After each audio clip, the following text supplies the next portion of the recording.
Much for joining us once again. Always appreciate it. Thank you, and let's thank all of those who served our country in the armed services on this Memorial Day. They fought to keep us free. Let's honor them by defending the Constitution. Thank you, and thank you for that comment. Appreciate that. And coming up, a new investigation into the millions of dollars Donald Trump charged the Secret Service, charged them, billed them to use Trump properties. That's next. My name is Douglas. I'm a writer, director, and I'm still working. In the kind of work that I do, you are surrounded by people who are all younger than you. I had to get help somewhere along the line to stay competitive. I discovered Prevagen. I started taking it, and after a period of time, my memory improved. It was a game changer for me. Prevagen, healthier brain, better life. There's a different way to treat HIV. It's every other month injectable Cabenuva. For adults who are undetectable, Cabenuva is the only complete HIV treatment you can get every other month. Cabenuva helps keep me undetectable. It's 2 injections given by my healthcare provider every other month. It's one less thing to think about while traveling. HIV pills aren't on my mind. A quick change in my plans is no big deal. Don't receive Cabenuva if you're allergic to its ingredients or taking certain medicines which may interact with Cabenuva. Serious side effects include allergic reactions, post-injection reactions, liver problems, and depression.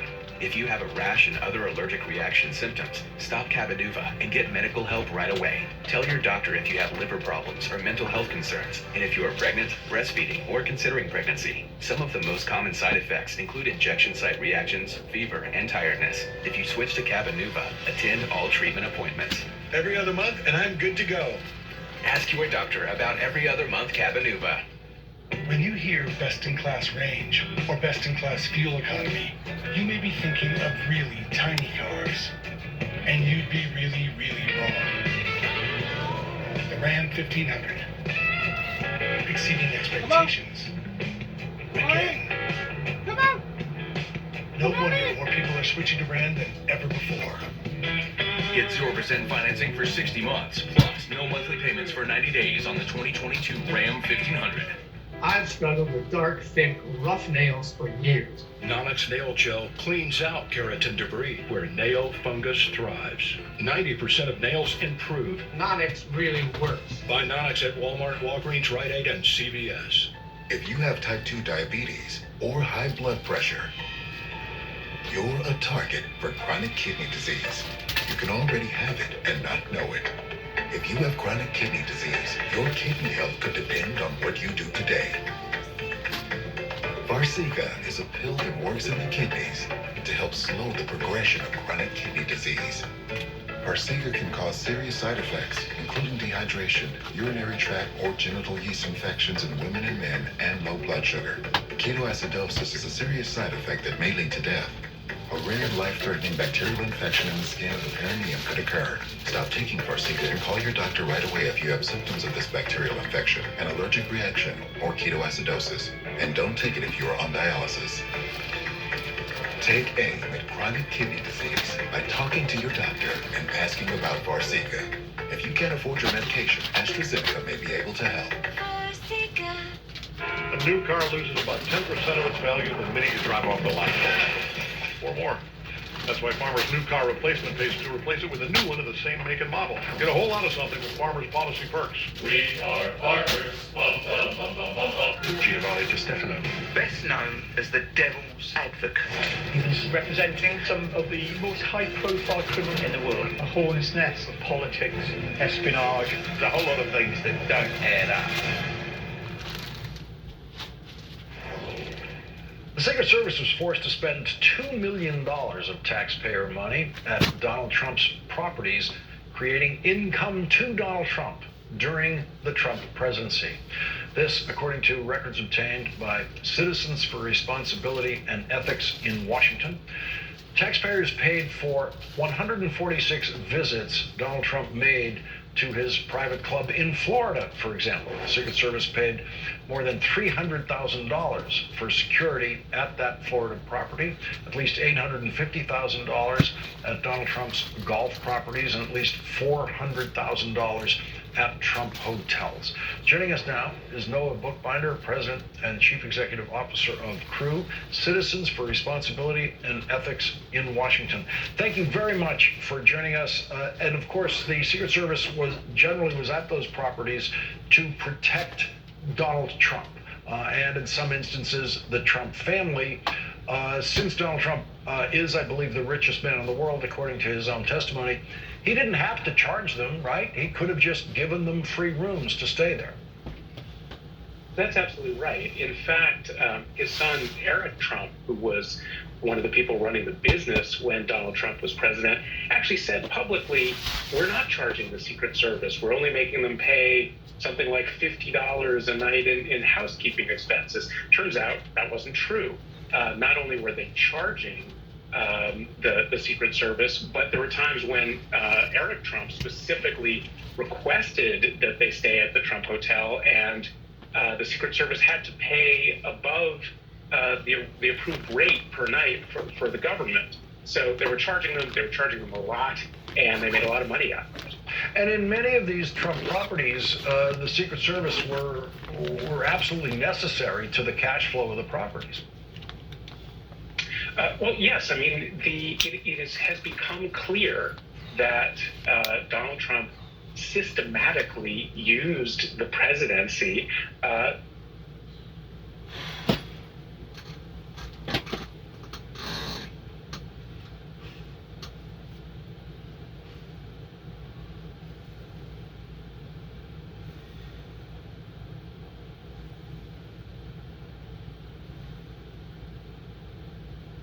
Okay.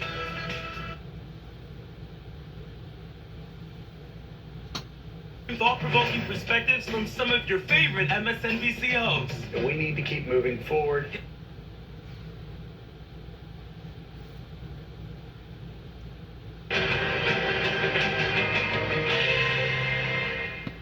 Today at the White House, President Biden said this.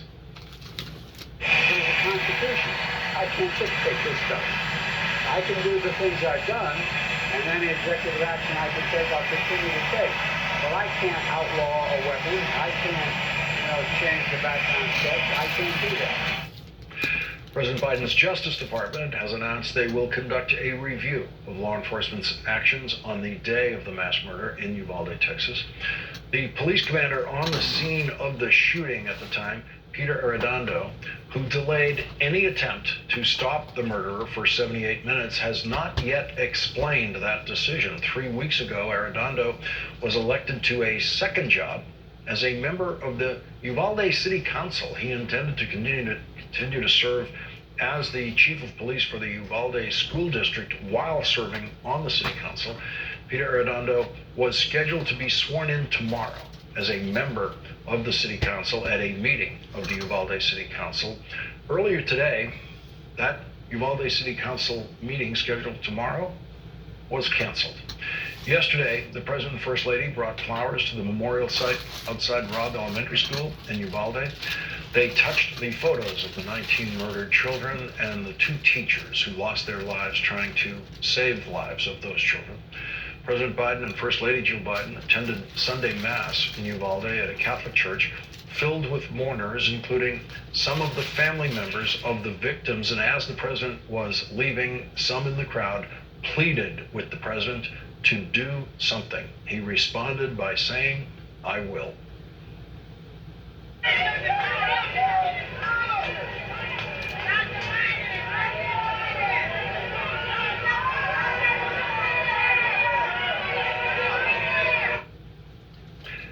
Joining us now is NBC's Sam Brock in Uvalde. Sam, that city council meeting for tomorrow has been canceled. That was the next time that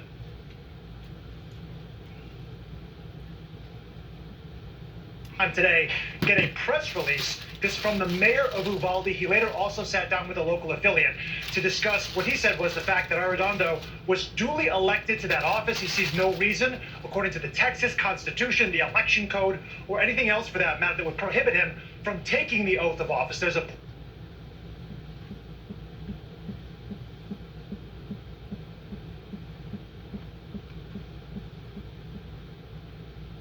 "47 minutes.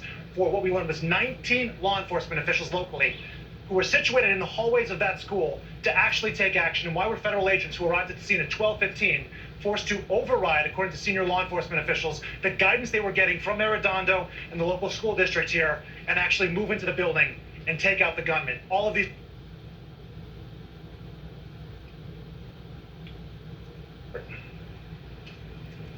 Thank you. And joining us now is Julian Castro, who was in Uvalde this weekend. He served as mayor of San Antonio, Texas, and is an MSNBC political analyst. What did you learn in Uvalde? Good to be.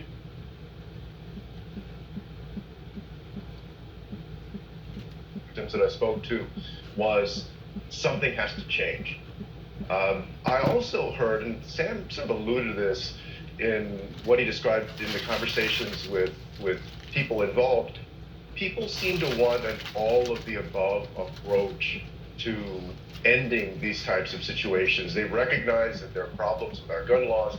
I also heard a lot of folks say, why in the world did an 18-year-old have access to this type of weapon?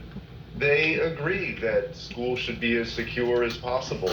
They also think that mental health is an issue in some instances. And truth be told, Uvalde, which is only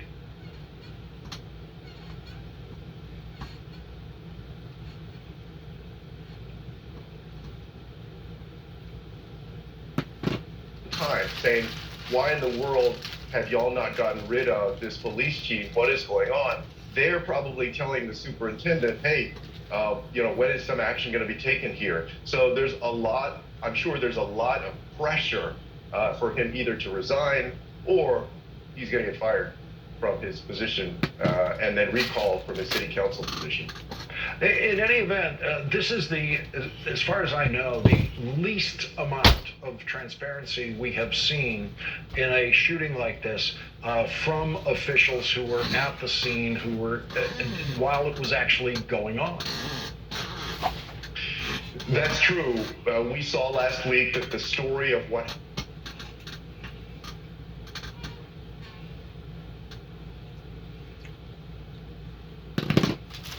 anger is palpable and going to be felt, I think, by everyone. Julian Castro, thank you for joining us in our Memorial Day coverage. We appreciate it. Thank you.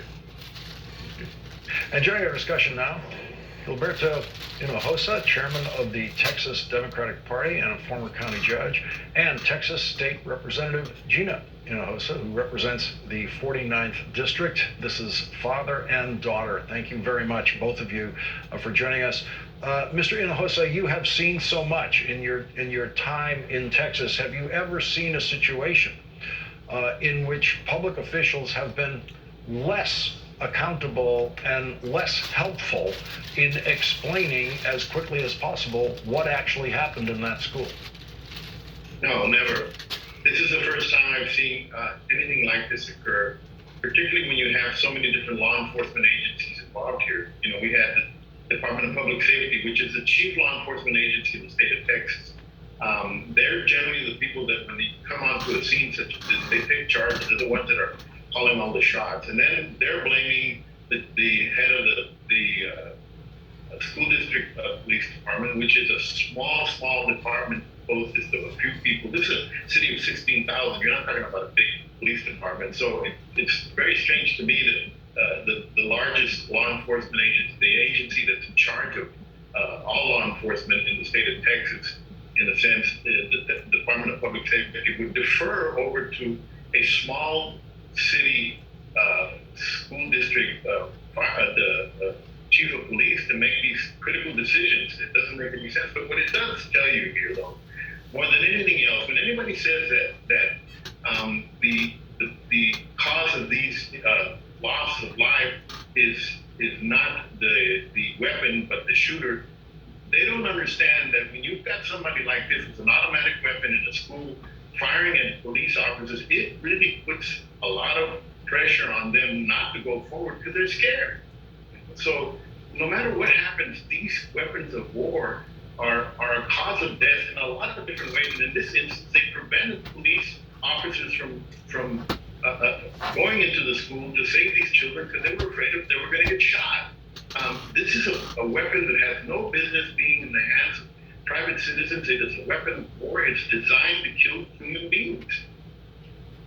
Representative Hinojosa, what should the governor of Texas be doing?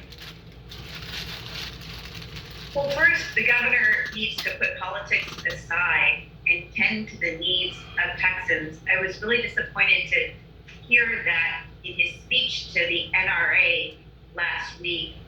He said that changing the law wouldn't make a difference. It wouldn't matter. And at the same time, that was in a recorded video, yet he was in person in Uvalde saying to the community there that we would absolutely change the laws to make our school children more safe. It is time to put politics aside and to do what's right for the people of Texas to keep our school children safe. We need to take action. We need an emergency special session to be called by our governor. He has sole discretion to call an emergency special session so we can pass laws to allow for our schools to be safe, our children to be safe before the school doors open back up in August. Mr. Hinojosa, the governor said something I found very strange the other day when he suggested that mass shootings like this are a new phenomenon, and in particular, a new phenomenon in Texas, when you and I certainly know that the very first such event of the television age occurred in Texas in 1966 in the Texas Tower in Austin at the University of Texas, with a former Marine getting up into that tower with a rifle and shooting down at people. I believe he killed about 16 people that day on the campus. Our understanding of these kinds of events began in Texas over 50 years ago. And it's gotten worse. I mean, we've seen in the last few years, we had a mass school shooting in Santa Fe High School in Galveston County. We had the Sutherland Church incident where somewhere around 23 or 27 churchgoers were killed. Then you had what happened at the Walmart in El Paso, where around 27 people were killed by a mass shooter, all of them using AR-15s. We have had in the United States 27 school shootings since the first of the year, one every week since then. This is a phenomenon that has become out of control in this state and in this country. Look, the governor called 3 successive special sessions to pass a voter suppression law in the state of Texas because he said it was a high priority for the people of the state of Texas. A law that everybody knew was not needed because their own Secretary of State said that in Texas the election was run in a very responsible and fraud-free way. Why can't he call a special session on this where we have 19 children that were killed, 2 adults that were killed by a person that got an automatic weapon the day that he turned 18 years old in the state of Texas? You can buy an automatic weapon at the age of 18, but you can't buy a gun.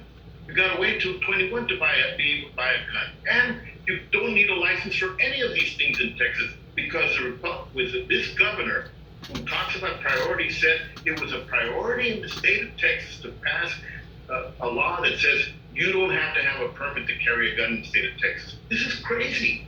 This is what we are seeing in the state of Texas by this governor and the Republican legislature in the state of Texas. And that's why these things happen. That's why children die every single day. Representative Hinojosa, we heard people in Uvalde pleading with President Biden, do something. That was their plea, as simple and raw as that. You must be getting that same kind of plea in Texas. What do you tell people about a Republican-controlled government in which you're trying to do something?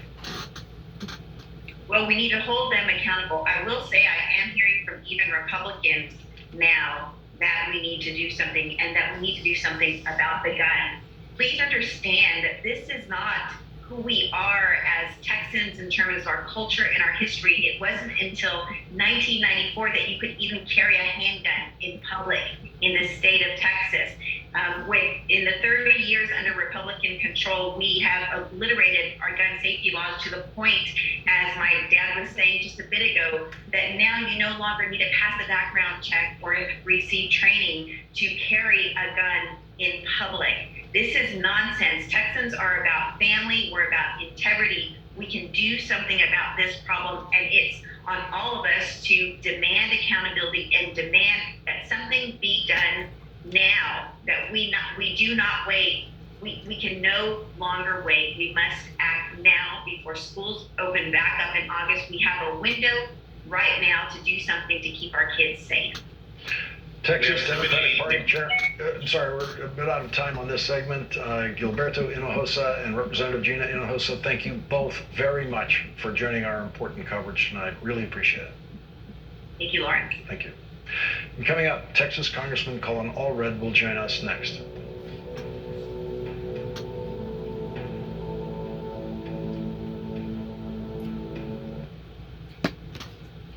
It's very, very difficult in seeing the lessons repeated again and again and again, and still there's not no profound move or drastic move towards our legislator trying to do anything different.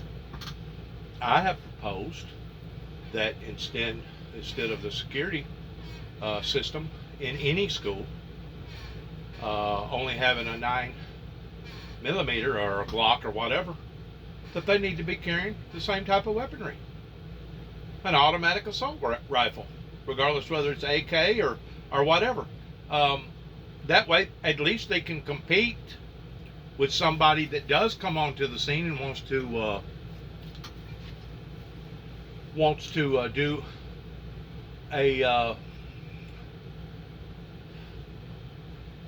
an act of evil like this, that we have seen again and again and again.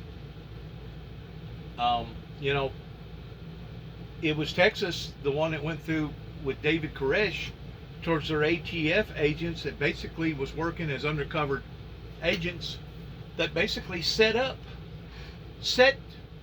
the Davidians up in selling them these type of high advanced magazine guns, and then turned around and was going to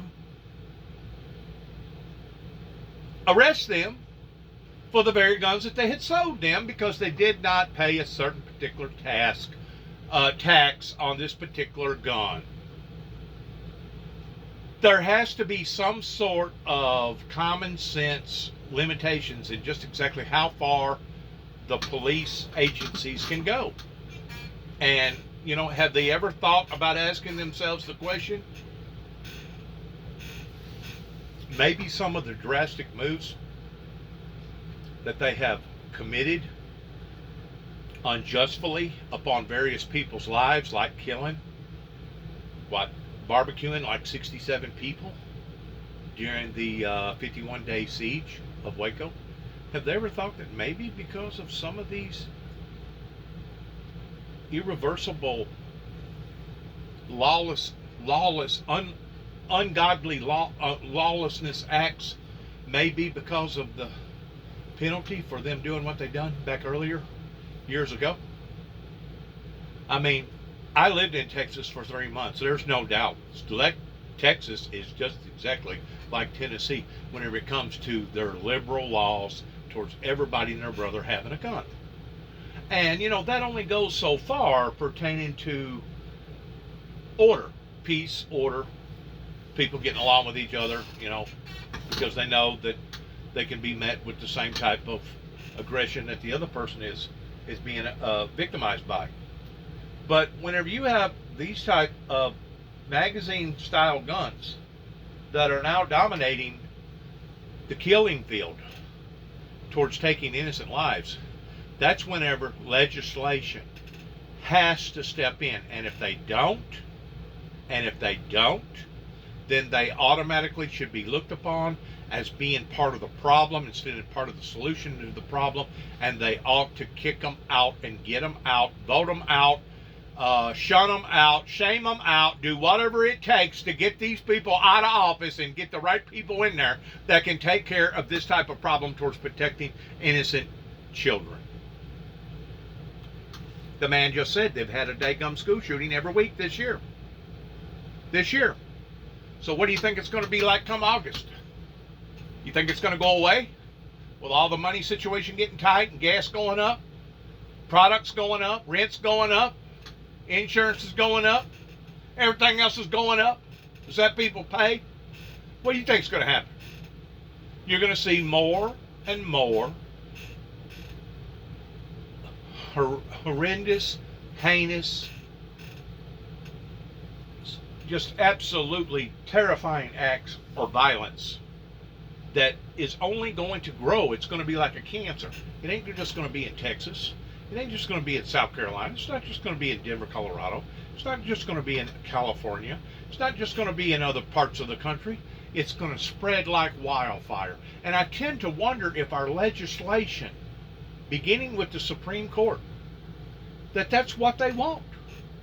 They want the system to be broken down in a violent type form, creating a diversion. That way people will take their minds off of the true problem of the true politicians that has gotten us in this situation to begin with, not just with the gun violence, but everything else. Financially speaking, and our roads collapsing, our bridges collapsing, and our safety, drugs coming over to our country and causing such chaos pertaining to drug overdoses and suicides and all the other intense problems that goes along with it pertaining to our jails being full, et cetera, et cetera, et cetera. I mean, there has to be somebody out there that has enough sense pertaining to common sense to say enough is enough and we're going to do something about it, regardless whether it embarrasses the NRA or rather not it hurts their feelings pertaining to the NRA. But somebody's going to have to initially wake up. If not, the boogeyman is going to soon be in total charge instead of partial charge. Right now, the boogeyman's in partial charge. That's the reason why we're not getting our laws motivated around these type of acts to the point that we can see stuff being done. New Zealand, other countries, I mean, they immediately focused in on this to the point of getting that type of artillery fire, military artillery fire, away from the hands of the general public. Now, do you think that the officials over in some of those other countries, do you think that they're going to purposely set or plant or entrap their citizens by selling them guns like this? Well, if they do, they're a bunch of low-life, no good for nothing, sorry you know what type of people that are panhandling off of the lives of weak-minded people that are frightened to death, that thinks that just any given moment the sky is going to fall and we're going to have to be part of the doomsday preppers towards getting ready. And that's exactly what the Davidians was doing. I realized that once they did bust them, in which they had no earthly idea that this was going on, that there was some hanky-panky, mysterious sexual immorality going on between David Koresh and various wives as well as daughters. But at the same time, that was not an act that deserves the penalty of death for. They literally come into that compound with the intentions towards wanting to bring down that group of people, because that group of people had bought guns from the tobacco, alcohol, firearm agencies there in that area, that now they're coming after them because of taxes. Had no earthly idea. You know, they bring that up about the Sexual Immorality Act towards thinking that that's going to suffice or give the law the reason why that they done what they done. Even if the law knew that that was going on in that building, that still does not give the law the right to barbecue I think it was 67 people. I may be wrong about that. But don't give them the right to go in there and do that. Now, if that group of people was shooting and killing people and they was causing harm to the community in some sort of way, planting bombs or whatever, yeah, go in there and kill them. But they wasn't doing that. And the way I understand it, they really didn't have no intentions of doing that. So, Texas can say whatever they want to say about their free gun laws, kind of like Tennessee. But the bottom line is this: it's gone way, way too far with the NRA and them basically blackmailing or hijacking the Constitution in using that for an excuse by saying, oh, we can't change the laws. We're going to have to let these people have all these high-power military assault weapons. That way they can go out here and commit more heinous crimes. I've actually had people say to me that it looks like our government is actually trying to impunite in bringing in social justice pertaining to martial law. And if that be the case, I can't prove that it is, but if that be the case, then every one of them up there in Washington, D.C. needs to get out of their offices right now and walk. Every one of the state capitals pertaining to their state senate needs to get out and walk right now. They need to leave right now. I wish that people would understand that we need change in this country. Because if we don't learn from this, then what are we? Thank you for being here. Thank you for your time, for your heart, your voice, and we need a lot of that.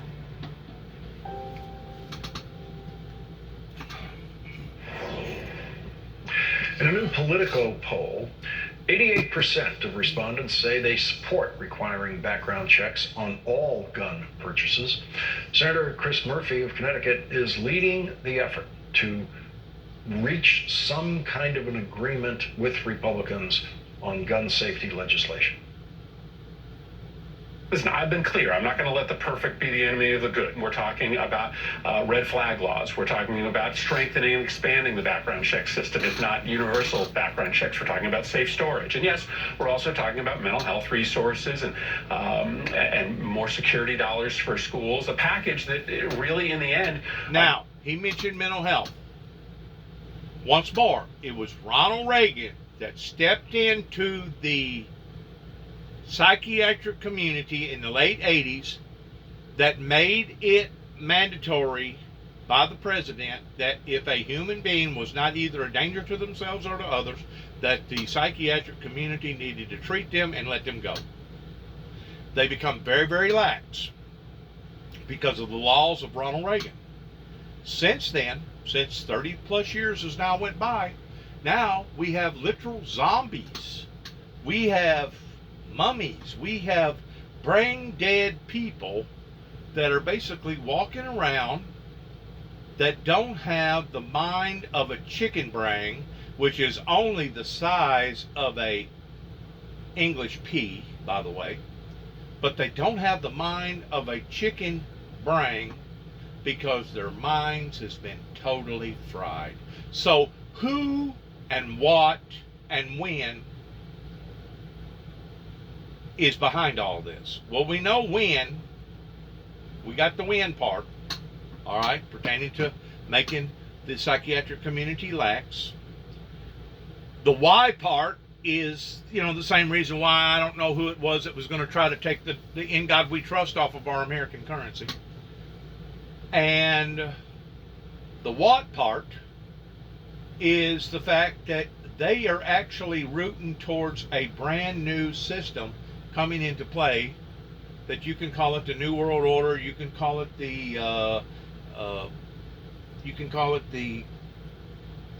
whatever you want to call it.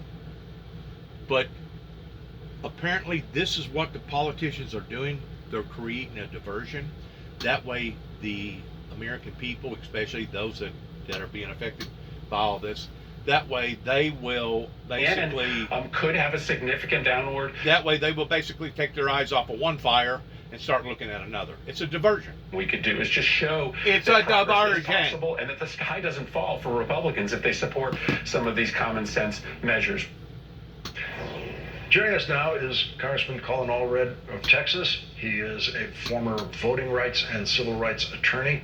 Congressman, thank you very much for joining us tonight. And I want you to take on what Joe Biden heard in Uvalde when people were pleading with him as he was leaving.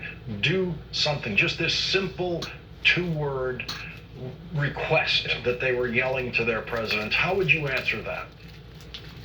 That we have to. And they're right. They're right. They should be frustrated. They should be upset.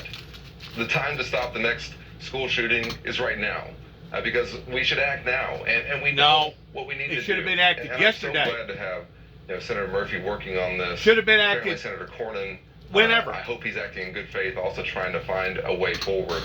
But the stat that you just gave, Lawrence, of 88% of Americans agreeing that we need to do something, and then our democracy not being responsive to that, means that there's something broken in the system. Right. There's something broken in the incentive structure. Right. If we can't find 10 Republicans to join us in trying to do that. Because when you see numbers like that, Lawrence, you and I both know this, that's unheard of. It's just not possible. It's not normal for Americans to agree that much and that overwhelmingly on a topic. But they do about us to try and protect people. Nobody's talking about violating constitutional rights. We're talking about protecting people and saving lives. That's right. And you wonder how come that David and I put a broken cross, that the cross actually represents the system? Because the system is what crucified Christ. 2 years ago, our government banned 1,500 models of assault-style weapons, including the Ruger Mini-14 used at Polytechnique and the AR-15. We also expanded background checks to keep firearms out of the wrong hands. We did it because it was what responsible leadership required us to do. And now, as we see gun violence continue to rise, it is our duty to keep taking action. So today, we're moving forward. We're introducing legislation to implement a national freeze on handgun ownership. What this means is that it will no longer be possible to buy, sell, transfer, or import handguns anywhere in Canada. In other words, we're capping the market for handguns. In other words, they're creating their own prohibition, but now it's prohibition against guns. Now, granted, I think that they went way overboard pertaining to whatever that they're trying to do up there. And it will probably come back and bite them in the butt, ultimately, in the end, towards some sort of an uprising, if they do actually pursue that. Because, it's one thing to talk about ARs or our military-style guns. It's another thing to talk about taking the freedoms of people, their rights away from them. They can do whatever that they want to do up there, but the fact of the matter is, whenever you go to pushing that many people around, you can pretty well bet on it that there's going to be some sort of resistance, and it's going to be an incredible one, I guarantee you. Hit by a car outside of that school zone. So we know how to protect our kids. We do this in so many different areas. I think the right model here is to look at how we've approached car safety over the years. To progressively find ways to make cars more safe on the road, whether that's seat belts or speed limits, or airbags, moving forward with more safe technology ADS in the vehicles systems. themselves. Nobody's talking about taking away your cars. They are saying, though, that you can't drive an F1 around. You can't go certain speeds. You can't do certain things because it's dangerous. And that's really a function of a normal function of government. A society. And so this is so much, I think, an example of what's broken, as I said earlier, in our democracy. The fact that it's taken this long, that we have to have this conversation again, that we have lost more precious children, more precious lives in this country every single day. It's insanity. Texas Congressman Colin Allred, thank you very much for joining us again. We always appreciate it. Thanks, Lawrence. Thank you. And coming up, the latest on the Russian invasion and war in Ukraine. President Zelensky made his... It's really, it goes beyond sad. It's grievously sad that a nation that at one time used to be the leading #1 nation in everything, including safety policies, has become this lax. Because we feel like that we're basically being blackmailed, would be the right word. by the NRA or certain people in the NRA that basically has hijacked the Second Amendment, and they don't know the difference between having a gun, a regular gun, versus having a military-style weapon. You know, anything can be considered a weapon. A stick, a club, a rock. You can take your shoestrings out of your shoes and hang yourself with them. That's considered a weapon. But a military-style weapon, the very weaponry that the ATF was selling the Davidians so that they could move in on them and bust them because they was paranoid about there being some sort of a government invasion that now basically Where looks like the it's war happening from stands within. almost 100 days in. Well, it's certainly a very different war than anyone expected. I don't want to even look at this. I mean, it's very important pertaining to the war, but if you don't watch, whenever you're talking about one particular subject, and the media is real good at this, because they'll want to cram so many different things in a 30-minute session or an hour session, to the point that the majority of the people lose track, and once more they become unfocused. You're creating that diversion to the point that they really can't settle on a proper decision whenever it comes to, hang on, let's back up a little bit. Whenever it comes to the safety of the American people. That's the bottom line. It has always been the bottom line. This is the very thing that I have been taught all throughout my auto body career pertaining to working with insurance companies. Safety, safety, safety, safety. From the time you pull the vehicle in, from the time you pull the vehicle out. They also emphasized later, after I fell off of a 4-story building, of iron workers now that must either be attached to some sort of a line, or there must be a net or some other type of device to provide safety for the iron workers that they didn't have during the time that I was working. Why was that? Oh, you was working in the South. Oh, you was working for a bunch of I ain't gonna say that they was illegals, but I was working for a bunch of nitwits. It costed me 2 broken legs, 2 crunched ankles, 3 crushed vertebrae, 2 ruptured discs, 2 broken arms, and laying in the hospital for 6 weeks and 3 days, flat on my back, being almost practically paralyzed to the point that I had to learn how to walk, being injected to a wheelchair, going from a wheelchair to the crutches, from a crutches to a cane, that basically took me a period of between 3 and 5 years to finally get over. And I never did fully get over it. You never fully get over some kind of an injury like that. You'll never be at 100%. I'm lucky that I have the percentage level that I have, especially the size that I am, towards me still being able to do what I do. But now you try to convince that to somebody like my son, Nicholas. Oh, he just wants to look at the negativity. Oh, I'm a deadbeat dad. Oh, I'm this. Oh, I'm that. There's people out there in the world, including my son, that as far as I'm concerned, does not have the qualifications. They are incapable of understanding what other people are going through and how hurtful and how sorry-minded that these people are because of the way that they look at various problems that are going on, including the very gun problem, that obviously nobody is concerned enough towards fixing. And because of it, it's only escalating.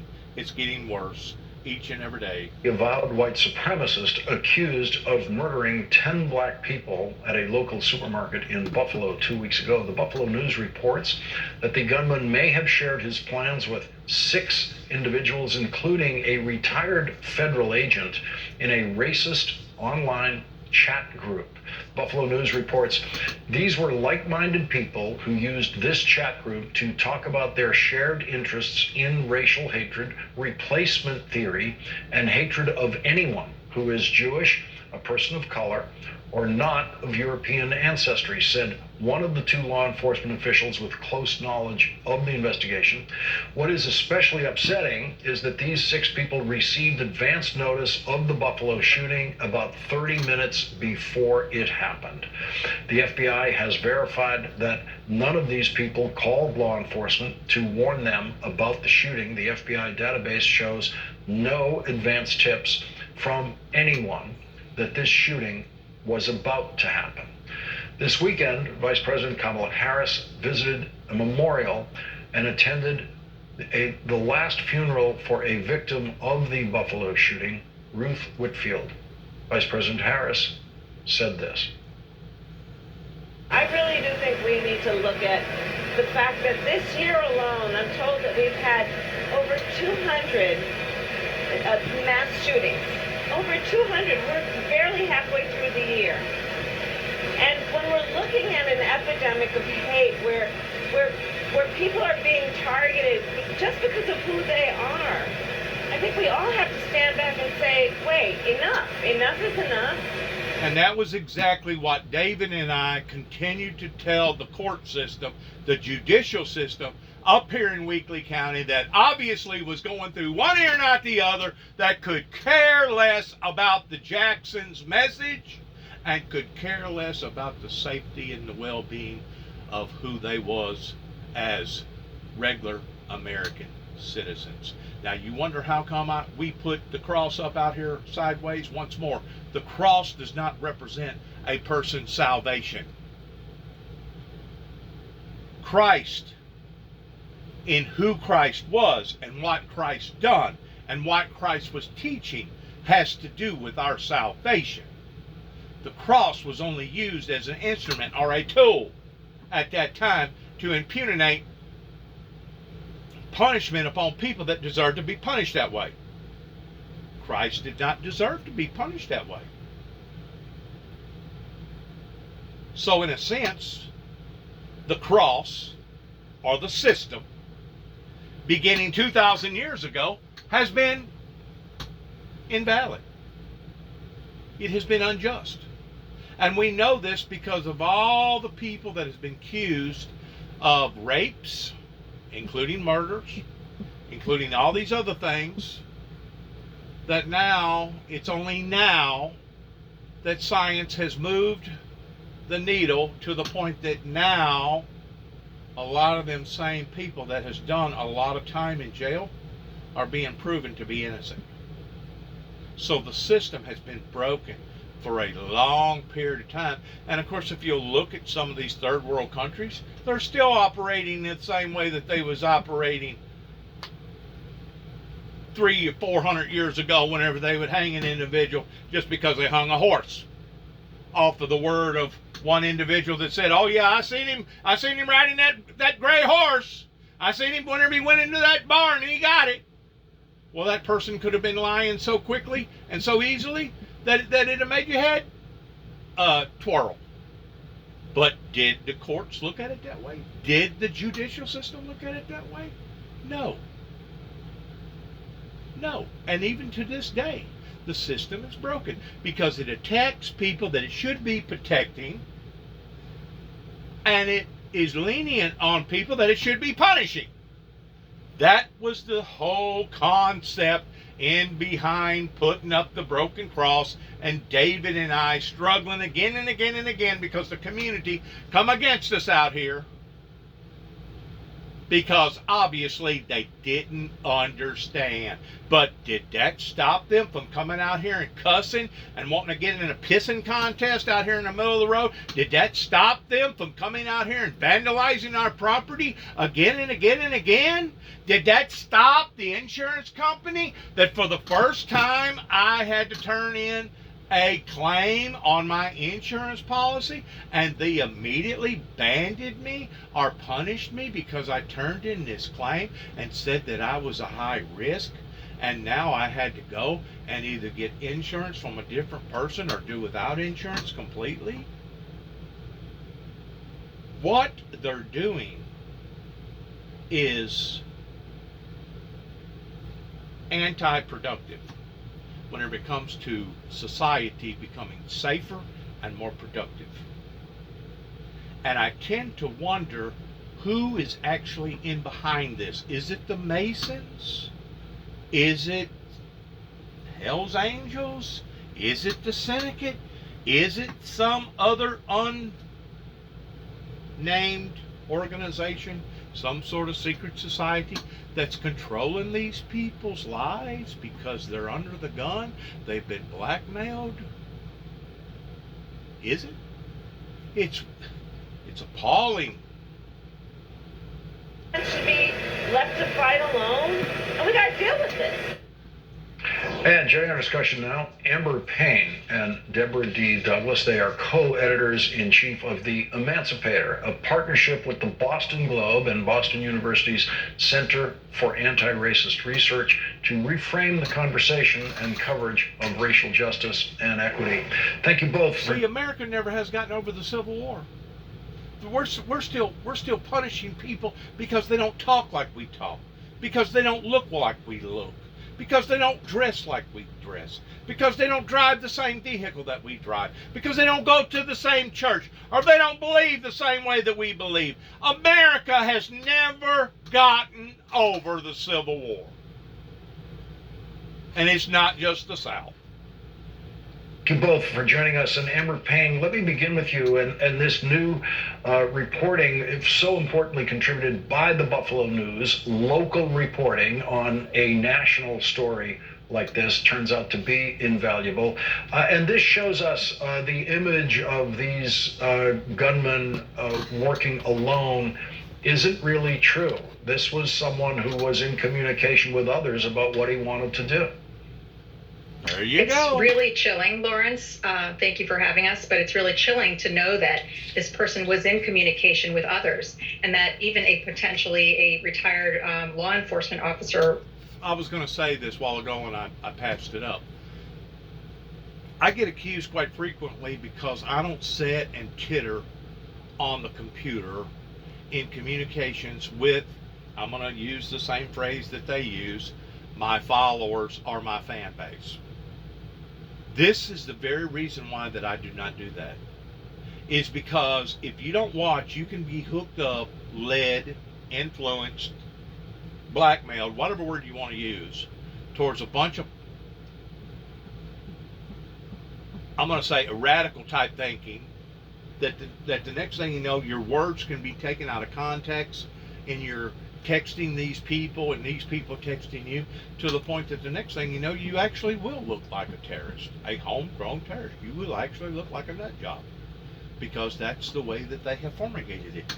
And the powers of Bay, pertaining to Satan, that's the way he works. He'll entrap you, kind of like a woman that takes off a lot of her clothes and she wants to show a lot of her skin, and she'll wear sexual enticing clothing, provocative clothing, and then after you fall for her trick or her entrapment, then they'll holler rape, or they'll holler this, or they'll holler that.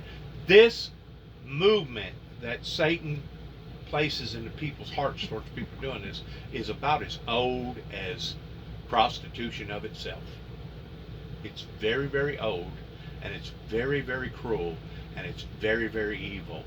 And to think that America is still falling for these games, it just bewilders me. It bewilders me to death to think of how weak-minded that we have become here in America towards not being able to protect our own children. Amber Payne and Deborah Douglas, thank you for joining us tonight in our special coverage. We really appreciate it and hope to have you back. And coming up, how President Biden marked this Memorial Day. That's next. Let's go forward real quick. Cut through the chase here. Get to the main thing here.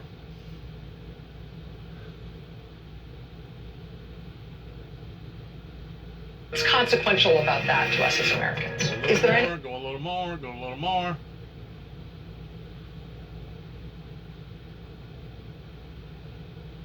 Bingo. Today, President Biden laid a wreath at the tomb of the unknown soldier at Arlington National Cemetery And the president said this. They lie here in glory and honor, in quiet rows in Arlington, in cemeteries in Europe that I've visited, many of you have, in graves across our country, in towns large and small, America's beloved daughters and sons who dared all, risked all, and gave all to preserve and defend an idea unlike any other in human history. The idea of the United States of America, the day our son died. And folks, for those who have lost a loved one in the service of our country, if your loved one is missing or unaccounted for, I know the ceremonies reopen that black hole in the center of your chest that just pulls you in, suffocates you. I said 7 years ago today, our son, Major Bo Biden, took his last breath at Walter Reed. Major in the Delaware Army National Guard, he insisted on deploying to Iraq with his unit for a year when he was Attorney General. Came home a decorated soldier, Bronze Star, Legion of Merit, Delaware's Conspicuous Service Cross. He didn't die in the line of duty. He came home from Iraq with cancer. It was horrific cancer that stole us from him. Stole him from us. But still, it always feels to me on Memorial Day, I see him, not as he was the last time I held his hand, but the day I pinned his bars on him as a second lieutenant. I see him with me down at the Delaware Memorial Bridge, hugging all the Gold Star families. Days like this bring back before your eyes their smile and their laugh. The last conversation you had, each of you know it, the hurt can be overwhelming.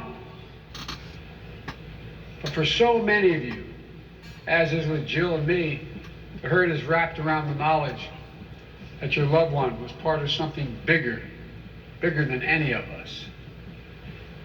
They chose a life of purpose. Exactly. Sounds corny, like a Memorial Day speech, but I mean it from the bottom of my heart. They chose a life of purpose. Right. They had a mission. And above all, they believed in duty. They believed in honor. They believed in their country. And we can never repay the sacrifice. But we will never stop trying. We'll never fail in our duty to remember. With their lives, they bought our freedom. And so with our lives, we must always live up to their example. President Biden gets the last word for this hour of our special Memorial Day coverage.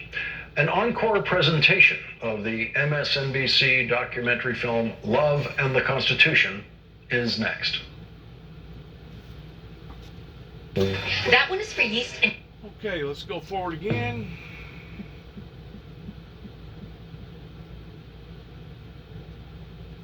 We're unified by one Let's go forward some more. Forward some more. I'll be getting close. When Donald We'll be getting close.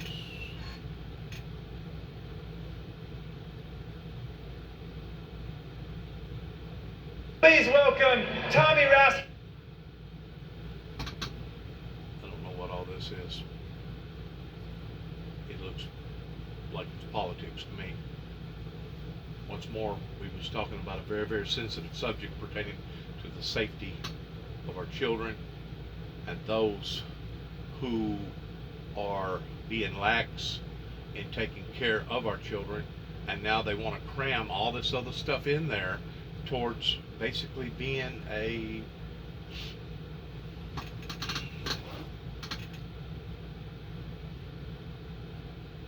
taking people off of the initial thought pattern. And I realize that the news can't just hammer on the same thing, but my point is this, that whenever they try to feed so much in there, people become unfocused on what they're actually, the initial concerns are pertaining to the safety issues.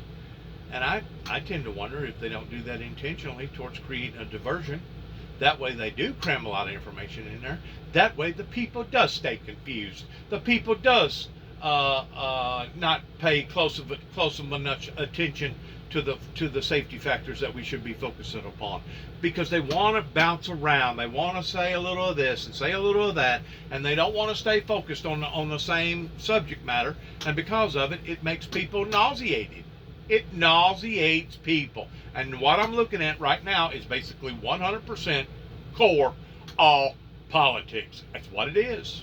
They have jumped from safety issues pertaining to the gun, pertaining to several politicians in Texas, to the point of now they're doing what they're doing right here. And you're seeing it. You're seeing what they're doing. Why do they do this? Why do they bounce around? Why can they not stay focused on the very subject matter that is concerning the initial population? I'm going to tell you why. Because they want to keep us guessing. They want to create these diversions.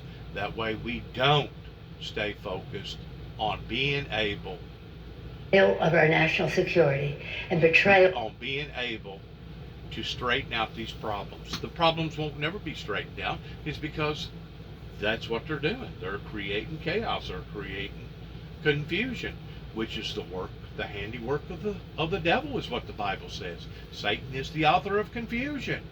So I'm going to basically end this here pertaining to all this BS that's going on. That's really sickening whenever it comes to the death and destruction of so many different lives. And if we as a society here in America does not take hold from a spiritual as well as a psychological standpoint in what's happening here, not only will we not fix the problems, but the problems initially will only grow and intensify and get worse and worse and worse. The very words that Dennis James Juby Jackson has been telling the general public now since when? 2005. Sent the t-shirt to the 43rd president of a bloody road ahead. And the very words that he spoke are now coming truer each and every day. Why was that? Why was that? Why did I have to refrain from changing my demeanor from beginning with Congress, beginning with our federal state capitol, going to them and explaining to them about Armageddon and explaining to them about the first seal of the book of Revelations being opened? You see, I haven't become unfocused. I know what God has placed in my heart. I know where God has placed me. I know that after 20 years of struggling, being pushed around, being shoved around, being nauseated, being lied to, being lied of, being demonized, dehumanized, etc., etc., etc., on and on and on, that after 20 years it was time to change the message. You know, if they don't want peace, which obviously they don't, they talk about peace, but in reality they don't want peace because that's going to be consequential to the courts, and the judges ain't going to make their money, and the prosecuting attorneys ain't going to be able to do their jobs, and the lawyers ain't going to be able to make their money, and the jail attendants ain't going to be able to imprison people towards making that free money from the government. I could go on and on and on, that they talk about peace, but in reality peace would actually destroy a great deal of their industry. And that's exactly how you got to look at it. It is a industry, but it is a blind industry that is becoming more and more blinder every day, based around politics, based around confusion, and based around not wanting to initiate the initial problem. And as long as we're fools, and as long as we continue to accept whatever that they hand out to us, the problems are only going to get dire and worse and worse and worse. You cannot continue to kick the can down the road and thinking that you're going to pass it to the next generation, but then they kick it down the road again towards passing it to the next generation, and then the next generation, and then the next can gets kicked. I mean, nothing gets settled. Nothing gets solved. The bloodshed gets worse. A massive shooting every week this year of a massive shooting. Now, I don't know if that was a massive killing or not, but it was initially a massive shooting is supposed to be categorized as 3 or more people that get shot. 3 or more people is a mass shooting. 3 or more people dead is a mass slain, a mass murder. So to think that all these diversions that they continue to keep creating, that people ain't going to be onto them, it really speaks volumes about how unsuccessful that they have been with this broken system, that instead of fixing the system, they're actually breaking the system even more, to the point that it becomes senseless. And if we don't watch, we're actually going to turn into a third world country. And of course, whenever this occurs, instead of us looking at the main fire, now we're going to be looking at the big fire, and basically these people are going to walk. They're going to walk. Nobody's going to be held accountable, beginning with the Reagans and the Bushes, beginning with all this other stuff. They're going to walk. They're going to walk away with their big fat bank accounts. They're going to have their big nice cars and their big nice homes, putting their kids and their grandkids and their nieces and nephews through college. They're going to have their vacation homes. They're going to have their yachts. And they're going to continue to feed the American people the very thing that they have been feeding them now for the past 30 some odd years. When is America going to say enough is enough, pertaining to the gun lobbyists that get up there and bribe, blackmail various senators and congressmen about the NRA Second Amendment rights? When is America going to wake up and saying, stop the insanity, and enough is enough, pertaining to protecting our children, especially in our schools and in other places that obviously law enforcement, either federally or state or locally, cannot do that particular task. They have failed the people. The system has broken. Now it's up to us to fix the broken system, if we're going to walk and talk in a safe, productive environment again. Because I guarantee you, the environment that's going on right now is not the environment that I was adjusted to living in 45, 50 years ago. This is not the America that I remember, towards taking prayer out of school, taking the Bible out of this, and taking God off of "In God We Trust" off of our money, off of our currency. This is not the America that I was growed up in.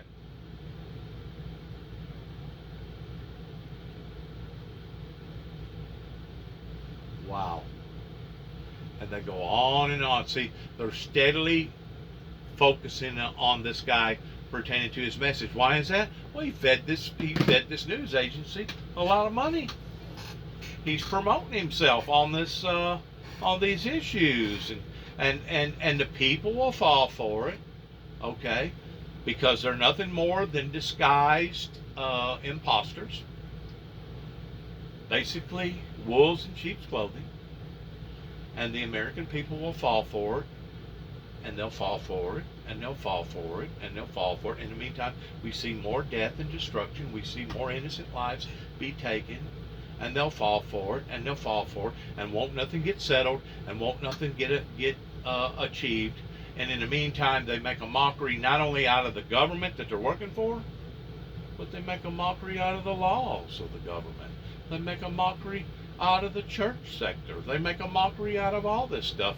That if this was to be conducted in some of these other countries, they would have already done putting an end to it a long, long, long time ago. Because they don't play this type of catch me if you can, peekaboo, hide and seek, They don't play that with their citizens. Their citizens know what they have put these people in power for. Towards productivity, towards safety, long life, longevity, making their roads better, making their highways better, making their internet better, making their system better, making efficient costs be better so that people can profit from it, and people live out their golden years in their rocking chair era. That's exactly what these people hire these people for. In other countries. Here in America, they just do whatever they want to do pertaining to our officials. They do whatever they want to do to whenever they want to do it to whoever that they want to do it to. And it is so ridiculously appalling to think that the American people, to this day, still does not take the words of the messenger, the subservient, in a proper form in understanding how in the world did this individual know this, and this, knew this was going to happen, knew what president was going to be elected, knew what events was going to happen over here, knew what events was going to happen over. How did this individual know these things? But yet now they want to continue to keep marking me towards me being a lunatic. While I sit and I watch my country fall apart. I watch January 6 raids pertaining to endangering people's lives. I see the Southern Confederate battle flag walking around in the federal Capitol that would have literally made Abraham Lincoln roll around in his grave a zillion miles an hour. That's what I'm seeing. And until we get a toehold on this, until we hold people accountable and responsible, it's only going to get worse. And I keep saying that every year. And you know what? It keeps getting worse. I keep saying it again every year. It keeps getting worse. So be it as it may. Be it as it may, you have brought this upon yourselves, and to be quite honest with you, pertaining to the adult society that is allowed for this to get in this way, it couldn't have happened to a better group of people. Do I feel sorry for the innocent? Absolutely. I feel so humbly, graciously sorry because so many young lives are being destroyed right now, either for this reason or that reason or for that reason or for this reason. And this all could have been avoided, beginning with 9 tapes that wound up circling into the White House during the latter part of Ronald Reagan's administration. There are now 3 plots that we've been briefed on to attack lawmakers and assassinate them potentially. So we are taking those threats extremely seriously. I wonder why people are doing this. Threats are crazy now. I wonder why people are threatening our own government. Especially against Republicans who... And you know what's so ironic? You know what's really so ironic? I have never threatened a president. I have never threatened a police officer. I have never threatened a mayor, a judge, a senator, a congressman. I have never threatened any official. I've said to officials, I've tried to give them warnings ahead of time that if you continue what you're doing, God's going to get you. I have told officials that I actually have the power that I could pray for condemnation to fall up into your life in some sort of way, regardless whether it be in this form, that form, or this form. I've actually wanted to destroy and kill the very axis of evil that obviously certain people picture the devil in various ways, just like they picture the Lord in various ways. You know, there's only going to be one Jesus Christ that rose from the grave, that died for all of our sins, and there's only going to be one true Lucifer. There's going to be a lot of demons, but there's only going to be one Satan. There's only going to be one false prophet. There's only going to be one Antichrist. There's going to be many angels, but there's only going to be one Savior. And for some reason, people's minds are so warped that they refuse to acknowledge the truth, and they'd rather believe a lie, just like the Bible talks about, in denying the powers thereof, continually making their mistakes again and again and again. Thank you for listening. Good luck to all of us as we enter program here on 2020 Memorial Weekend. Today's Memorial Day. We want to say a special thanks to our men and women in uniform pertaining to our United States military. Good luck to us all. God bless America. God bless our endeavors. And God bless our United States men and women in uniform. Thank you, thank you, thank you, and God bless you, and thank you for your prayers.